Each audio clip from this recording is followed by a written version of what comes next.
Hello everyone, এখন যাচ্ছি আমাদের বাড়ির পেছন সাইডে। তো এদিকে একটু গাছপালা লাগিয়েছি। এই তো সোমের বাবা কয়েক ধরনের আম লাগিয়েছে, আম গাছ, পেঁপে গাছ হয়েছে। আর এদিকে আমি পুঁই শাক লাগিয়েছি, মিষ্টি কুমড়া গাছ, চাল কুমড়া গাছ, কলমি শাক, মানে টুকিটাকি একটু শাকসবজি লাগিয়েছি। আর এই তো মিষ্টি কুমড়ার ডালটা অনেক বড় হয়ে গেছে, তো আমি এটাই কাটতে এসেছি। তো এই দুইটা ডাল অনেক লম্বা হয়ে গেছে, না কাটলে আবার বেশি বড় হবে না, তাহলে কুশি ছাড়বে আর ডালপালা ছাড়বে। তো আমি দুইটা ডাল কেটে নিলাম, এগুলো দিয়ে চচ্চড়ি করব। কাঁঠালের বিচি, পটল, ঝিঙা, আলু দিয়ে খুব মজা লাগে। আজকে নিরামিষ রান্না করব, কারণ আজকে উল্টো রথ, এই জন্য রথ টানতে যাব। তো এই জন্য আজকে বাসায় নিরামিষ রান্না করব। কলমি শাকগুলোও অনেক বড় হয়ে গেছে, এগুলো একদিন কাটতে হবে। একদিন কাটে খেয়েছি, আরও লম্বা হয়ে গেছে, এগুলো আরেকদিন কাটবো। তো এই তো কুমড়া শাকগুলো কেটে এখন বাসায় নিয়ে যাচ্ছি, রান্না করব। তো দুইটা ডাল কাটে নিলাম, আর অনেক কচি ছিল, তরতাজা ছিল, বাড়ির গাছের জিনিস, তো খেতে আলাদাই মজা। তো কেটে নিচ্ছি শাক। কুমড়া শাক খেতে আমার খুব ভালো লাগে, লাউ শাকের থেকেও। তো এই তো আমার রান্নাবান্না শুরু হয়ে গেছে। এদিক বুটের ডাল করলাম নিরামিষ, জিরা ফোড়ন দিয়ে, আদা জিরা বাটা দিয়ে। আর এদিক কুমড়া শাক ধুয়ে নিছি। আর এই যে পটল, আলু, কাঁঠালের বিচি দিয়ে চচ্চড়ি করব। আর এদিকে আতপ চালের ভাত হয়ে গেছে ঝরঝরে। আর এদিকে রান্না করব ময়দার ধোকা, এটা আমার ছেলে খুব পছন্দ করে। তো ধোকা অনেকদিন থেকে রান্না করি নাই। আর ভাজলাম হচ্ছে পাঁপড়, এগুলো হচ্ছে মুগ ডালের পাঁপড়। তো আমার রান্নাবান্না কমপ্লিট। এই তো অনেক মজাদার কুমড়া শাকের চচ্চড়ি, ধোকা, অল্প একটু আলু ভাজা করেছি, পাঁপড় ভাজা, আর ডাল, বুটের ডাল। তো নিরামিষ, তো অনেক মজা। খাওয়া দাওয়া শেষ করে এখন আমরা চারজনে রেডি হয়ে গেছি রথ দেখার জন্য, রথের এখানে যাব।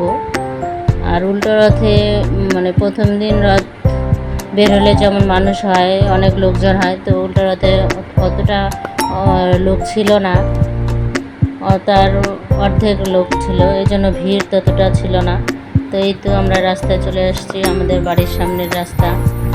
তো অপেক্ষা করতেছি, সব রশি টসি দিয়ে দিছে, এখন রথ টানার পালা। তো এই তো দেখতে পাচ্ছেন বেশি ভিড় নাই, প্রথম দিনে বেশি ভিড় ছিল।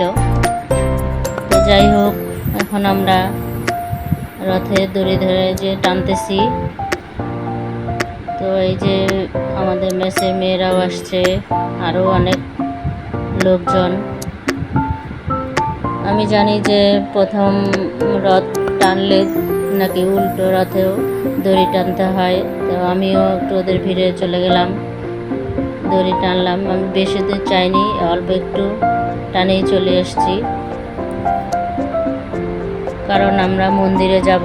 তো এটি বাস স্ট্যান্ড পর্যন্ত যাবে, তারপরে আবার ঘুরে চলে আসবে।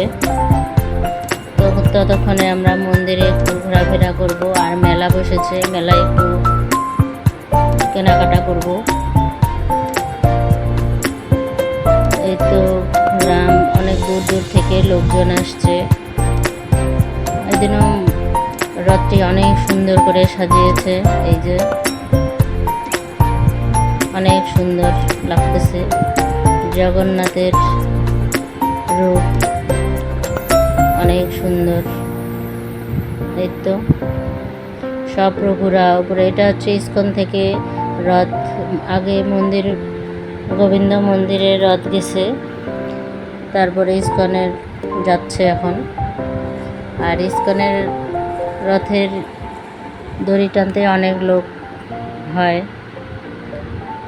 তো এখন আমরা যাচ্ছি, এই তো দোকানে অনেক মানে আজকে থেকে মেলা শেষ, এই জন্য আমরা একটু খাওয়া দাওয়াও করব। রথের মেলায় জিলাপি আর পাঁপড় তো অবশ্যই খেতে লাগবে, বিভিন্ন রকম বড়া ভাসছে। এই যে আমরা কিনে নিলাম, তো ওখানে আমরা বসে খাইনি, বাসায় নিয়ে আসছিলাম। তো এই যে এগুলো নিলাম, এগুলো হচ্ছে পাউরুটির মতো, ভিতরে আলুর পুর দেওয়া। আর এদিকে ডালের বড়া নিচ্ছি। এই ডালের বড়াটা খেতে আমার খুবই ভালো লাগে, মসমসে, অনেক সুন্দর। তো অলরেডি আমার ছেলে খাওয়া শুরু করে দিছে নেওয়ার সাথে সাথেই। তো এই তো পাঁপড় আর ডালের বড়া আর বন রুটি বলে ওগুলাকে, ওগুলা নিয়ে নিলাম। নিয়ে এখন আমার ছেলে মেয়ে বলতেছে যে বাবা এই ফুচকা খাবে। ফুচকা মানে ওখানে বলতেছে যে পানিপুরি।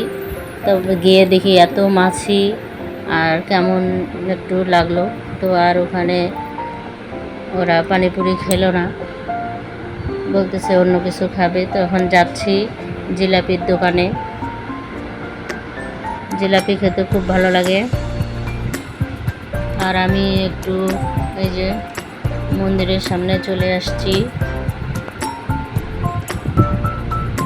এই যে অনেক রকমের, এখানে আবার জিলাপি আর ধোকা রান্না করছে। ধোকার প্লেট 60 টাকা। আর এখানে গুড়ের জিলাপি আর পুরি ভাজতেছে।